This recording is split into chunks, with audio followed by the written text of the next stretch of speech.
नमस्कार, जय हिंद, जय भारत। मैं राज चौहान आपका अपने YouTube चैनल पर बहुत बहुत स्वागत करती हूँ। हम पढ़ रहे हैं NCERT सिविक्स। सिविक्स क्या है? सिविक्स है नागरिक शास्त्र जो जुड़ा है सामाजिक एवं राजनीतिक जीवन से। कक्षा 8 अध्याय 1। हमारा अध्याय 1 क्या है? भारतीय संविधान, जिसे इंग्लिश में बोलते हैं, क्या बोलते हैं? The Indian constitution. ये हमारा भाग दूसरा है, यानी पार्ट 2 है। पहला पार्ट हम बना चुके हैं, उसमें हमने काफ़ी सारे टॉपिक्स को कवर किया है, और जो बच गया है उसे हम आज के इस पार्ट में यानी कि पार्ट 2 में कंप्लीट करेंगे। तो चलिए देरी न करते हैं, हम इस पार्ट की शुरुआत करते हैं। हमारा ये पार्ट कहाँ से स्टार्ट होता है? ये टॉपिक हमारा जो शुरुआत होगा वो हमारा टॉपिक शुरुआत होगा हमारा भारतीय संविधान यानी मुख्य लक्षण से। तो आइए इसे पढ़ते हैं, जानते हैं और समझते हैं। भारतीय संविधान मुख्य लक्षण। हम भारतीय संविधान में मुख्य लक्षणों को जानेंगे। 20वीं सदी तक आते आते भारतीय राष्ट्रीय आंदोलन कई दशक पुराना हो चुका था। स्वतंत्रता संघर्ष के दौरान राष्ट्रवादियों ने इस बात पर काफ़ी विचार किया था कि स्वतंत्र भारत किस तरह का होना चाहिए। ये हमारा बताया जा रहा है कि 20वीं सदी जब हमारा आने लगा, भारतीय संविधान राष्ट्रोत्तोलन के जब हमारा उस वक्त दौर चल रहा था, तो उस समय जो संघर्षता हो रही थी, है ना, यानी कि आंदोलन किया जा रहा था, उस समय राष्ट्रवादियों के काफ़ी विचार विमर्शता दिमाग में चल रही थी। क्या चल रहा था कि स्वतंत्र भारत हमारा किस प्रकार से होना चाहिए, यानी कि जब भारत स्वतंत्र हो जाएगा तो होने के बाद आखिरकार क्या होगा। कभी कभी हमें ऐसा लगता है ना, लाइफ के किस मोड़ पर हम आते हैं, उस मोड़ पर हमें लगता है ना कि हम जिस चीज़ के लिए संघर्ष कर रहे हैं और उसमें यदि हमें जीत हो जाती है तो उसके बाद हम उस चीज़ को किस प्रकार से मतलब संभालेंगे, क्या हम उसे अपने अकॉर्डिंग एकदम सही तरीके से चला पाएंगे, नहीं पाएंगे। बहुत सारे मतलब क्वेश्चन हमारे माइंड में भी चलता है ना किसी भी चीज़ों को, कार्य को करने से पहले। जैसे कि फॉर एग्जांपल आप लोग को लाइफ से रिलेटेड दे देते हैं। फॉर एग्जांपल जैसे कि कोई भी बर्थडे पार्टी हो बच्चों से रिलेटेड, या फिर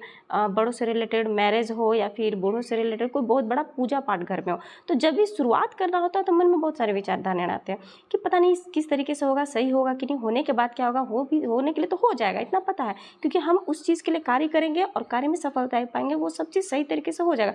लेकिन होने तक यानी कि होने के बाद वो जो प्रोसेस होता है, उस जब होने के क्रम में प्रोसेस के बाद के होने के बाद को लेकर थोड़ा थोड़ा थॉट्स मन में भी हल्का हल्का चलती है हर इंसान के मन में। तो वो मैं ऐसे फॉर एग्जांपल दे रही हूँ ताकि ये थोड़ा सा कंसेप्ट क्लियर हो सके। हालांकि ये बहुत बड़ा स्तर है हमारा राष्ट्रीय आंदोलन से लेकर के, क्योंकि ये स्वतंत्रता से रिलेटेड है। जब वो छोटे छोटे कार्यक्रम में हम इतने सोचते हैं तो सोचिए इसमें कितना ज़्यादा सोचना पड़ रहा होगा हर राष्ट्रवादियों को, है ना। तो ये मन में विचारधारणाएं चल रही है, वो आपको इस बात में बोला जाएगा।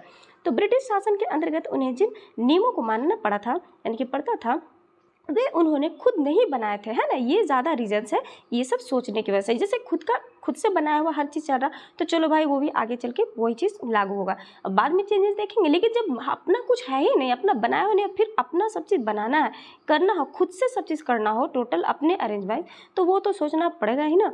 औपनिवेशिक राज्य के लंबे अत्याचारी शासन ने भारतीयों को सामने इतना ज़रूर स्पष्ट कर दिया था कि स्वतंत्र भारत को एक लोकतांत्रिक देश होना चाहिए, है ना।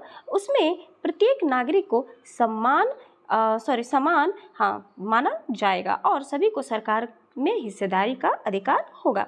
इसके बाद यह तय करना कि भारत में लोकतांत्रिक सरकार का गठन कैसे किया जाए और उसके कामकाज का नियम क्या हो, है ना, ये भी बताया जा रहा है कि किस तरीके से मतलब हो, आगे भी किस तरीके से किया जाए। यह काम किसी एक आदमी के वश का नहीं था। इसमें लगभग 300 लोगों ने योगदान दिया था, और जो 1946 में गठित की गई संविधान सभा के यानी कि संविधान सभा के सदस्य थे। भावी संविधान के निर्माण के लिए अगले 3 साल तक संविधान सभा की बैठकें होती रही है। ऑब्वियसली ये बहुत बड़ा कार्य था, देश को एक सही तरीके से अपने तरीके से चलाना था, और किस प्रकार से उसे अपने अकॉर्डिंग से चलाया जाए, किस तरीके से नहीं चलाया जाए, क्योंकि ये स्वतंत्रता के बाद बहुत बड़ा क्वेश्चन था। हर बड़े बड़े लोगों के विचार विमर्शता थी, क्योंकि देश एक छोटा मोटा तो है नहीं कि चलो भाई चला दे। हम लोग छोटा छोटा व्यापार चलाने के लिए बहुत सारे सोचना पड़ता है, किस प्रकार से करें, किस प्रकार से पहले करना चाहिए, किस प्रकार से बाद में करना चाहिए, किस वक्त निरंतर जब चल रहा हो तो उसको करें ताकि वो हमारा प्रोसेस सही तरीके से चले। तो ये तो फिलहाल देश से रिलेटेड, हर आदमियों से रिलेटेड, एक जन हर एक भारतीय से रिलेटेड ये सब क्वेश्चन थे। तो हर किसी के मन में विचारधारा धारणाएं तो ये चलनी थी। तो ये लगभग 1946 में गठित की गई थी। संविधान सभा में सदस्य थे, कितने लोग थे, तो यहाँ पर आपको 300 लोग बताया जा रहा है जिनका योगदान दिया गया था इसमें सोच विचार विमर्शता करने के लिए। और साथ ही साथ ये 3 साल तक विधानसभा में इसकी बैठकें भी की गई। किस लिए की गई? ताकि इसके हर वो गठित मतलब संविधान सभा का हर वो नियम कानून को इससे रिलेटेड हर बात। यहाँ देखिए फिगर में आपको क्या दिया गया, यहाँ फिगर में आपको दिया गया छोटा सा संविधान सभा के सदस्य के बीच एकता की एक जबरदस्त भावना थी। भावी संविधान के एक एक प्रावधान का जम करके चर्चा हुई थी और सभी लोगों को सहमति विकसित करने के बारे में गंभीर थे। उपरोक्त चित्र के माध्यम से सरदार वल्लभ भाई पटेल दिखाई दे रहे हैं और जो संविधान सभा के एक महत्वपूर्ण सदस्य थे। कौन थे संविधान सभा के एक महत्वपूर्ण सदस्य कौन थे? तो वो थे सरदार वल्लभ भाई पटेल। क्यों थे? क्योंकि इन पर संविधान सभा का बहुत बड़ा एक कार्य मतलब ऊपर में जिम्मेदारी के रूप में था। क्यों था? क्योंकि ये कोई छोटे मोटे ऐसे नहीं थे, क्योंकि इनका हर वो संविधान से रिलेटेड एक एक प्रावधान, हर वो सहमति विकसित किस प्रकार से वो सही तरीके से करें, है ना, उसके नियम कानून को लेकर इन पर बहुत बड़ा ये मतलब एक जिम्मेदारी होता है ना। तो जिन पर जिम्मेदारी होता है तो ऑब्वियसली उन पर तो रहता ही है ना हर चीज़ का लेकर के। यहाँ देखिए एक और आपको आगे दिया गया है, देखिए नेक्स्ट है, विधानसभा के इन सदस्यों के सामने एक बड़ी जिम्मेदारी भी थी, बिल्कुल जिम्मेदारी थी। हमारे देश में कई समुदाय थे, उनकी न तो भाषा एक थी। वाह, देखिए क्या क्या जिम्मेदारी थी। देखिए ना आपके सामने एक से एक परेशानी आएगी। क्यों जिम्मेदार थे? शुरुआत में आपको पढ़ने में अच्छा लग रहा होगा, नॉर्मल लग रहा होगा कि अरे क्या नॉर्मल बनाना है, देश बनना तो तुरंत बन गया होगा और क्या, और उसमें क्या परेशानी हुई होगी। लेकिन देखिए ना परेशानी क्या हुई होगी मेन तो अब आपको पता चलेगा इनकी परेशानी हुई क्या क्या थी और किस प्रकार से थी। क्योंकि परेशानी क्या क्या थी वो अभी आपको देखिए अच्छे से पहला परेशानी आपका ये दिखता है भाषा को लेकर के, क्योंकि यहाँ पर एक प्रकार की भाषा तो थी नहीं। आपको पता है कि यहाँ पर 22 भाषाओं का मिश्रण है और सबका समझिए कि हर जगह पर किस किस प्रकार के जाति रिलेटेड भी आता है ना यहाँ पर देखिए। और ना एक धर्म था और ना ही एक जैसी संस्कृति थी, संस्कृति भी है इसमें बहुत बड़ा रोल करती है। तो सोचिए कि इन सबको लपेटते हुए हर किसी को एक साथ एक जैसा जिम्मेवारी और सबको एक समान कैसे दिया जाए, सोचिए इसके बारे में कितना बड़ा उस वक्त रहा होगा जिम्मेदारी, है ना। ये चीज़ हर सदस्यों के ऊपर में सामने में एक मतलब एक क्वेश्चन मार्क समझिए उस वक्त था, इसको सॉल्व करना था इन लोगों को। वैसे भी सब संविधान लिखा जा रहा था, है ना। उस समय हमारा देश भारी उथल पुथल से गुजर रहा था। भारत और पाकिस्तान का बंटवारा लगभग तय हो चुका था, है ना। भारत और पाकिस्तान का बंटवारा हो चुका था, लगभग समझिए तय ही हो चुका था, यानी कि हो चुका था। कुछ रियासतें तब नहीं कर पा रही थी, जबकि उनका भविष्य क्या था, यानी क्या होगा, वे किधर जाएंगे, ये सभी क्वेश्चंस बहुत सारे मन में आ रहा था। जनता की सामाजिक आर्थिक स्थिति भयानक थी और संविधान सभा के सदस्यों के सामने ये सारे मुद्दे थे। लेकिन उन्होंने अपने एक ऐतिहासिक दायित्व को बहादुरी से पूरा किया। देश को एक ऐसा काल्पनिक मतलब कल्पनाशील दस्तावेज दिया जिसमें राष्ट्रीय एकता को बनाए रखने यानी कि रखते हुए विविधता के प्रति गहरा सम्मान दिखाई देता है। कैसे? उन्होंने जो दस्तावेज तैयार किया था उनमें सामाजिक आर्थिक सुधारों के जरिए गरीबी उन्मूलन और जनप्रतिनिधियों के चयन में जनता की बहुत महत्वपूर्ण भूमिका का काफ़ी जोर दिया गया है। तो यहाँ पर दिया गया है कि ये हमारे बाबा साहब है, यानी कि डॉक्टर भीमराव अंबेडकर जी है। और ये कौन थे? ये सब कोई जानते हैं। इनको भारतीय संविधान का जनक कहा जाता है। क्यों कहा जाता है? क्योंकि इन्होंने जो दलित लोगों थे उनके लिए मतलब बहुत सारे नियम कानून अच्छे अच्छे बनाए थे, क्योंकि उनके लिए बहुत ज़्यादा मतलब बुरा व्यवस्था था ना समाज में। तो उनके लिए काफ़ी ज़्यादा इन्होंने एक स्तर ऊंचा किया, है ना, समाज में एक स्तर उनका उच्च रखा और उनके लिए एक अलग से मत रखा। तो ये चलिए यहाँ पर बताता है क्या कि डॉक्टर अंबेडकर का विश्वास था कि संविधान सभा में उनकी हिस्सेदारी से अनुसूचित जातियों को संविधान के प्रारूप में कुछ सुरक्षात्मक व्यवस्था मिली है ना। तो लेकिन उन्होंने यह भी कहा था कि भले ही कानून बन गए हो, लेकिन अभी भी अनुसूचित जातियाँ बेफिक्र नहीं हो सकती है। क्यों?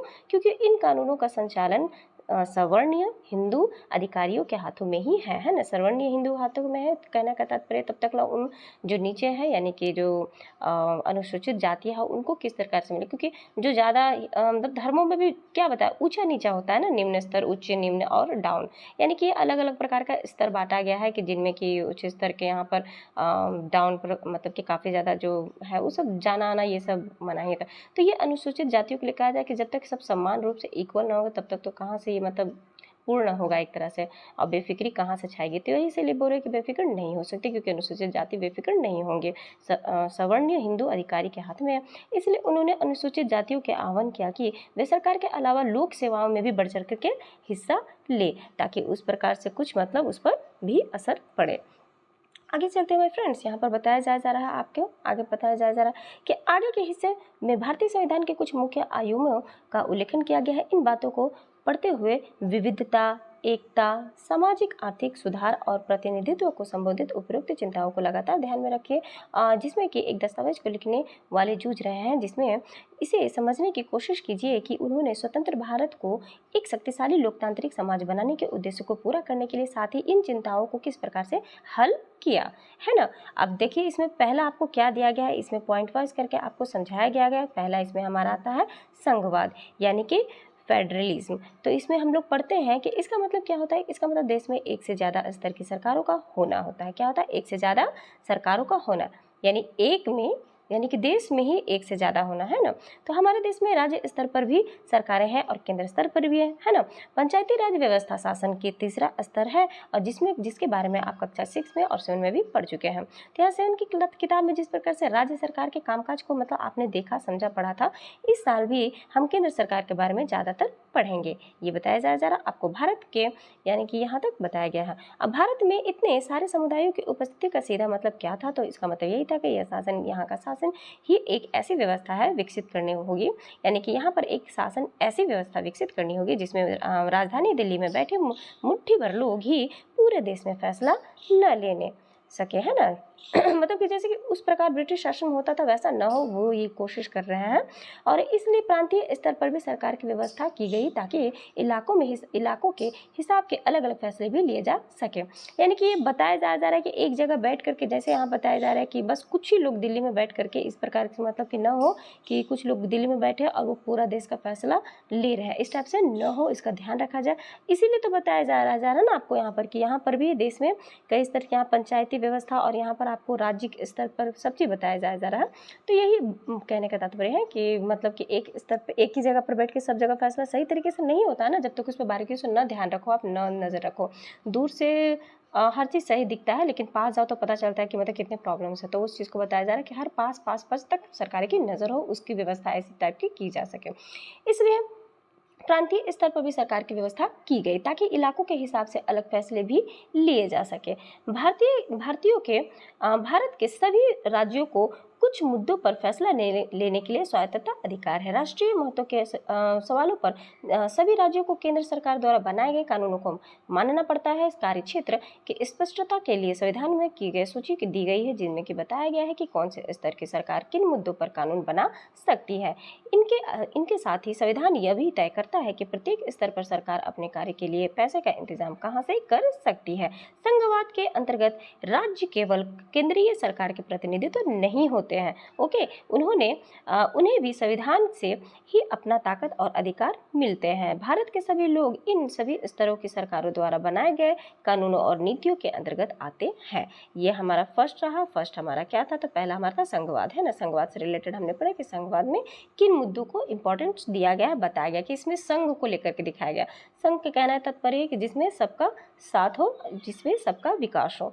तो सभी लोगों को बारे में, हर चीज़ को बारे में देखा जाए, बुराया जाए। सेकंड में आपका संसदीय शासन प्रणाली यानी कि पद्धति के बारे में बताया गया है। आइए चलिए इसको भी पढ़ते हैं कि हमारा इसमें बताया गया है आपको कि सरकार के सभी स्तरों का प्रतिनिधित्व का चुनाव लोग खुद करते हैं। कैसे करते हैं? लोग खुद करते हैं। कक्षा 7 की किताब में शुरू में ही कांत में आपने कहानी में मतलब दी गई थी कि वोट डालने के लिए कतार में खड़ी है। वोट डालने के बारे में कक्षा 7 में आपने पढ़ा था ना कि हर टाइप के लोग मतलब वोटिंग के लिए खड़े हैं। चाहे वोट में तो ये नहीं देखा जाता कि कौन ऊंचा नीचा, कौन बीच में, कौन धर्मदार थी, ये सब कुछ नहीं जाते वगैरह होगा। तो इसी को बताया जा रहा है इस भाग में। तो भारत का संविधान अपने सभी वयस्क नागरिकों को वोट डालने का अधिकार देता है। संविधान सभा के सदस्य सब संविधान की रचना कर रहे हैं, है ना। और साथ ही साथ तो उन्हें लगा कि स्वतंत्रता संघर्ष के भारतीय जनता को वयस्क मताधिकार का प्रयोग करने की योग्य बना दिया है।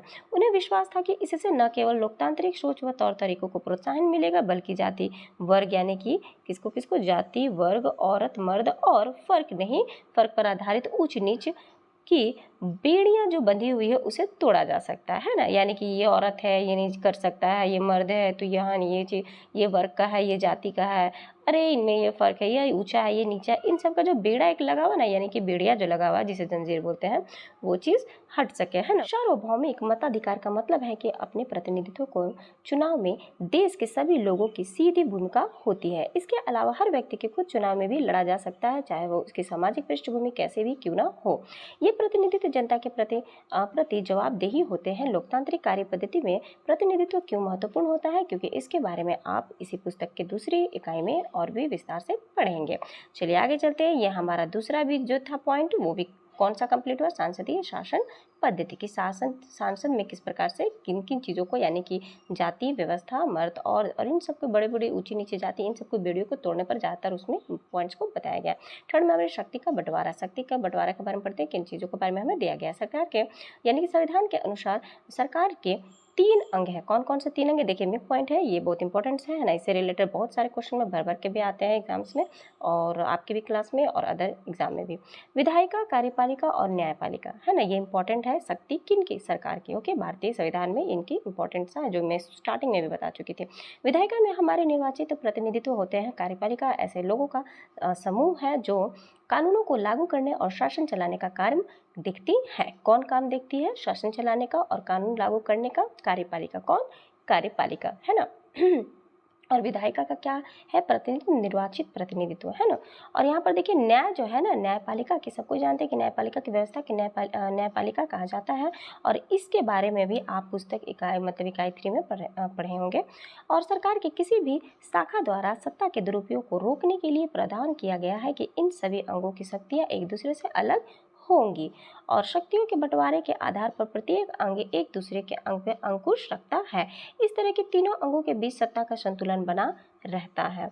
यहाँ पर 2 फिगर मतलब क्रॉस कर गया। यहाँ पर देखिए एक में आपको बताया गया है, यहाँ पर जो छोटे से 2 पोस्टर दिए गए हैं आपके सामने, और इन पोस्टरों के थ्रू यहाँ पर जब संविधान सभा के सार्वभौमिक वयस्क मताधिकार के सिद्धांत में स्वीकृति दी गई थी, तो सभा के सदस्य A.K.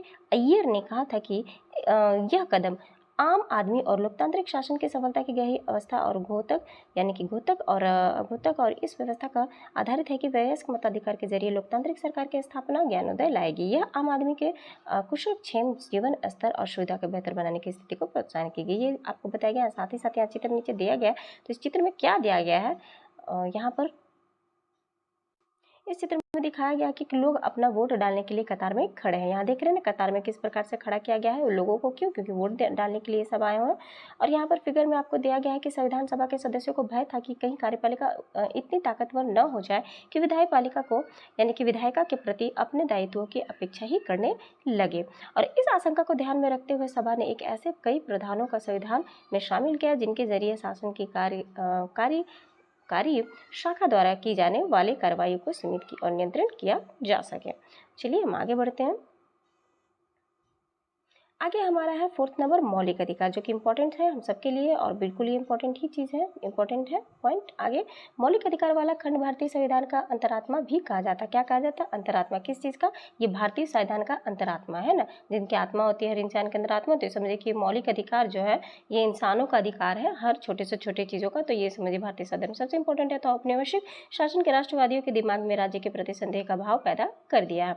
इसलिए राष्ट्रवादी चाहते थे कि स्वतंत्र भारत के राज्य में सत्ता के दुरुपयोग से बचने के लिए कुछ लिखित अधिकार होने चाहिए। लिहाजा मौलिक अधिकार देश के सभी नागरिकों को राज्य का सत्ता के मनमाने और निरंकुश इस्तेमाल से बचाते हैं, है ना। क्यों माना गया है इसको अंतरात्मा, मतलब कि मौलिक अधिकार को? क्योंकि ये मनमाने किस चीज़ की, यानी कि हर नागरिक को, देश के सभी नागरिकों को राज्य की सभा में मतलब कि अपने अपने स्तर पे मनमाना और जो निरंकुशता जो होता है ना, जैसे कि पहले सरकार में जो ब्रिटिश शासन थे उस वक्त चलता था, तो वो चीज़ से बचाए, इसके में सारा का सारा लेखा जोखा इस चीज़ में है। बोला जाता है ना हर चीज़ के लिखित दस्तावेज चाहिए, तो ये सारा का सारा इसमें था। तो इस तरह से संविधान राज्य और अन्य व्यक्तियों के समक्ष व्यक्तियों के अधिकारों की रक्षा करता है। विभिन्न अल्पसंख्यक समुदाय भी चाहते थे कि संविधान में ऐसे अधिकारों को शामिल किया जाए जो उनके समूह की रक्षा करे।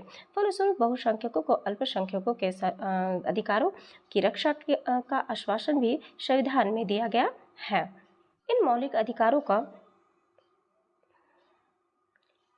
अधिकारों के बारे में डॉक्टर अंबेडकर ने कहा था कि जिनका दोहरा उद्देश्य था कि पहला, हर एक नागरिक ऐसी स्थिति में हो वह अपने अधिकारों के लिए दावेदारी कर सके, और दूसरों के अधिकार हर उस सत्ता और संस्था के लिए बाध्यकारी हो जिसे कानून बनाने का अधिकार दिया गया है।